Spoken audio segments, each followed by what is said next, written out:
నమస్కారం. కష్టపడి సంపాదించిన డబ్బు తెలియకుండా చేసిన ఒక్క చిన్న పొరపాటు వల్ల మొత్తం పెనల్టీగా కట్టాల్సి వస్తే ఎలా ఉంటుంది? ఇవాళ మనం ఇండియాలోని క్యాష్ ట్రాన్సాక్షన్ రూల్స్ గురించి మాట్లాడుకుందాం. మనలో చాలామందికి తెలియని ఈ నియమాలు మన డబ్బును ఎలా ప్రమాదంలో పడేస్తాయో, మరి వాటి నుంచి సురక్షితంగా ఎలా ఉండాలో వివరంగా చూద్దాం. ఈ మధ్య సోషల్ మీడియాలో, వాట్సాప్లో ఒకటే మెసేజ్లు 2026 నుంచి కొత్త క్యాష్ రూల్స్ వస్తున్నాయట, జాగ్రత్త అని. చాలామంది దీని గురించి ఆందోళన పడుతున్నారు. అసలు ఇందులో నిజమెంత? ఇది నిజంగా అంత భయపడాల్సిన విషయమా? అయితే అసలు నిజమేంటంటే, ఈ రూల్స్ ఏవి కొత్తవి కావు. చాలా ఏళ్లుగా మన ఇన్కమ్ ట్యాక్స్ చట్టంలో ఉన్నాయి. మరి ఇప్పుడెందుకు ఇంత టెన్షన్? ఎందుకంటే టెక్నాలజీ మారింది. పాన్, ఆధార్ లింకింగ్, బ్యాంకుల ఆటోమేటిక్ రిపోర్టింగ్, డేటా అనలిటిక్స్, వీటి వల్ల ఈ పాత రూల్స్ అమలు ఇప్పుడు చాలా కఠినంగా మారింది. అందుకే ఇది ఇప్పుడు ఒక ప్రమాదకరమైన ఉచ్చులా తయారైంది. సరే, ముందుగా ఈ 2026 రూల్స్ అనే పుకారు వెనక ఉన్న అసలు ప్రమాదాన్ని అర్థం చేసుకుందాం. దీనికోసం ఒక చిన్న కథ చూద్దాం. ఈ సమస్య భవిష్యత్తు గురించి కాదు, వర్తమానం గురించే. అనగనగా ఒక రైతు తన పొలంలో ఒక బంగారు నిధి దొరికింది. ఇక తనదే కదా అని వాడుకోవడం మొదలుపెట్టాడు. కాని అధికారులొచ్చి ఏమన్నారంటే, ఈ బంగారం నీదే కావచ్చు, కాని దీన్ని ఎలా వాడాలని నియమాలు మాత్రం మావి అన్నారు. మన డబ్బు విషయంలోనూ ఇదే సూత్రం వర్తిస్తుంది. డబ్బు మనదే, అయినా దాని లావాదేవీల మీద ప్రభుత్వ నియమాలుంటాయి.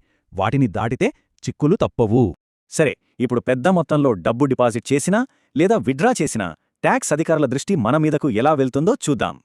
ఒక్క ఫినాన్షియల్ ఇయర్లో ఎవరైనా తమ సేవింగ్స్ అకౌంట్లో 10 లక్షల రూపాయల పైన లేదా కరెంట్ అకౌంట్లో 50 లక్షల రూపాయల పైన క్యాష్ డిపాజిట్ చేశారనుకోండి, అంతే, బ్యాంకులు ఆటోమేటిక్గా ఈ సమాచారాన్ని ఇన్కమ్ ట్యాక్స్ డిపార్ట్మెంట్కి పంపేస్తాయి. ఇక్కడ అసలు పాయింట్ ఏంటంటే, డిపాజిట్ చేసిన ఆ డబ్బుకి సరైన ఆధారం అంటే సోర్స్ చూపించలేకపోతే దాన్ని లెక్కలో చూపని ఆదాయంగా భావించి చర్యలు తీసుకుంటారు. మరి డబ్బు విత్డ్రా చేస్తే సంగతేంటి? పెద్ద మొత్తంలో క్యాష్ తీస్తే నేరుగా ట్యాక్స్ వేయరు. కానీ దాన్ని ట్రాక్ చేయడానికి ప్రభుత్వం టీడీఎస్ అంటే ట్యాక్స్ డిడక్టెడ్ ఎట్ సోర్స్ అనే ఒక పద్ధతిని ఉపయోగిస్తుంది. ఇక్కడ తేడా చాలా స్పష్టంగా ఉంది. రెగ్యులర్గా ఇన్కమ్ ట్యాక్స్ రిటర్న్స్ అంటే ఐటీఆర్ ఫైల్ చేసేవాళ్లకు ఏడాదికి ₹1 కోటి వరకు క్యాష్ విత్డ్రా చేసిన టీడీఎస్ ఉండదు. ఆ తర్వాత చేస్తే 2% కట్ అవుతుంది. కానీ ఐటీఆర్ ఫైల్ చెయ్యని వాళ్లకి మాత్రం కేవలం 20 లక్షలు దాటగానే 2% టీడీఎస్ మొదలవుతుంది. అదే కోటి దాటితే ఏకంగా 5% టీడీఎస్ కట్ అవుతుంది. చూసారా ఎంత తేడానో? ఇక అందరూ ఖచ్చితంగా తెలుసుకోవాల్సిన అత్యంత ప్రమాదకరమైన నియమం గురించి మాట్లాడదాం. పొరపాటున ఇందులో చిక్కుకుంటే జరిమానా చాలా తీవ్రంగా ఉంటుంది. అవును, స్క్రీన్ మీద కనిపిస్తున్నది నిజమే. 100% ఏంటిది? దీనర్థమేంటో ఇప్పుడు వివరంగా చూద్దాం. ఇక్కడ అసలు పాయింట్ ఏంటంటే, సెక్షన్ 269 ST ప్రకారం ఎవరైనా సరే 2 లక్షల రూపాయలకు మించి నగదు రూపంలో డబ్బు తీసుకుంటే ఎంత మొత్తం తీసుకున్నారో అంత మొత్తాన్ని పెనాల్టీగా విధించవచ్చు.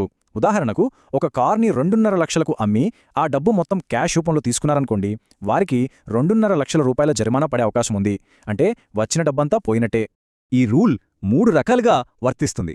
ఒకే వ్యక్తి నుంచి ఒకే రోజులో, లేదా ఒకే ట్రాన్సాక్షన్ కోసం, లేదా పెళ్లిలాంటి ఒకే ఈవెంట్కు సంబంధించి 2 లక్షలకి మించి క్యాష్ తీసుకోకూడదు. కొంతమంది తెలివిగా డబ్బును విడగొట్టి ఇస్తారు, కానీ అదంతా ఒకే డీల్కు సంబంధించిందే అయితే అది కూడా ఈ రూల్ ఉల్లంఘన కిందకే వస్తుంది. సరే, ఈ పెద్ద అమౌంట్లు పక్కన పెడితే మన రోజువారీ జీవితంలో చాలామంది చేసే చిన్న లావాదేవీల సంగతేంటి? చాలామంది తెలియకుండా ఇక్కడే దొరికిపోతారు. చూడండి, రోజువారీ లావాదేవీలకు పరిమితులు ఇంకా చాలా తక్కువ. స్నేహితుల మధ్య అప్పు తీసుకోవాలన్నా, ఇవ్వాలన్నా, లేదా ఒక ప్రాపర్టీకి టోకెన్ అడ్వాన్స్ ఇవ్వాలన్నా, తిరిగి తీసుకోవాలన్నా, అద్దె లేదా సెక్యూరిటీ డిపాజిట్ కట్టాలన్నా, వీటన్నింటికీ క్యాష్ లిమిట్ కేవలం 20,000 రూపాయలే. వ్యాపార ఖర్చులకైతే ఒక వ్యక్తికి రోజుకు 10,000 మాత్రమే. ఈ చిన్న లిమిట్స్ దాటినా సమస్యలు తప్పవు. ఇంతకీ ఇదంతా ఇంత పక్కాగా ఎలా ట్రాక్ చేస్తున్నారు? దీని వెనుకున్న అసలు సూత్రధారి టెక్నాలజీ. ఇదొక 4 దశల ప్రక్రియ. మొదటిది పాన్, ఆధార్ లింకింగ్. దీనివల్ల మన ఫైనాన్షియల్ ఐడెంటిటీ మొత్తం ఒకే చోటకి వస్తుంది. 2. బ్యాంకులు పెద్ద ట్రాన్సాక్షన్స్ను ఆటోమేటిక్గా రిపోర్ట్ చేస్తాయి. 3. ఆర్టిఫిషియల్ ఇంటెలిజెన్స్ మన ఆదాయాన్ని, ఖర్చులను పోల్చి చూస్తుంది. ఇక 4వ దశలో ఎక్కడైనా తేడా కనిపిస్తే వెంటనే రెడ్ ఫ్లాగ్ పడి నోటీసులొచ్చేస్తాయి. ఇక్కడ మనం గుర్తుపెట్టుకోవాల్సిన ఇంకో ముఖ్యమైన విషయమేంటంటే, ఇవాళ జరిగిన ఒక లావాదేవీ గురించి ఇన్కమ్ ట్యాక్స్ డిపార్ట్మెంట్ 5-6 సంవత్సరాల తర్వాత కూడా అడగచ్చు. అప్పుడు మన దగ్గర సరైన ప్రూఫ్ లేకపోతే తీవ్రమైన ఇబ్బందులు ఎదుర్కోవాల్సి వస్తుంది. సరే, ఇన్ని రూల్స్, ఇన్ని చిక్కులు ఉన్నాయి కదా, మరి వీటన్నిటినుంచి సురక్షితంగా ఉండటమెలా? దానికోసం ఒక సింపుల్, పవర్ఫుల్ ప్లాన్ ఉంది. మనల్ని మనం కాపాడుకోవడానికి ఈ 5 సూత్రాలు పాటిస్తే చాలు. 1. క్యాష్ వాడకం తగ్గించి యూపీఐ, బ్యాంక్ ట్రాన్స్ఫర్, చెక్ వంటి డిజిటల్ పద్ధతులు వాడాలి. 2. ప్రతి ముఖ్యమైన ట్రాన్సాక్షన్కి రికార్డుంచుకోవాలి. 3. ఖర్చులు మన ఆదాయానికి తగ్గట్టుగా ఉండేలా చూసుకోవాలి. 4. క్రమం తప్పకుండా ఐటీఆర్ ఫైల్ చేయాలి. 5. పెద్ద లావాదేవీలకు ఎప్పుడు బ్యాంకింగ్ ఛానల్స్ మాత్రమే ఉపయోగించాలి. చివరిగా ఒక్క మాటలో చెప్పాలంటే, ఈ రోజుల్లో క్యాష్ మనల్ని కాపాడలేదు, ప్రూఫ్ అంటే ఆధారం మాత్రమే మనకు అసలైన భద్రత. ప్రతి లావాదేవీకి ఒక లెక్క, ఒక ఆధారం ఉండటమే అంతిమ ఆర్థిక భద్రత. చివరిగా ఈ ఒక్క ప్రశ్నతో ముగిద్దాం. టెక్నాలజీ ప్రతిదాన్ని చూస్తున్న ఈ డిజిటల్ ప్రపంచంలో మన చేతిలో ఉన్న నగదు నిజంగా మన అధీనంలో ఉన్నట్టేనా? ఒక్కసారి ఆలోచించండి.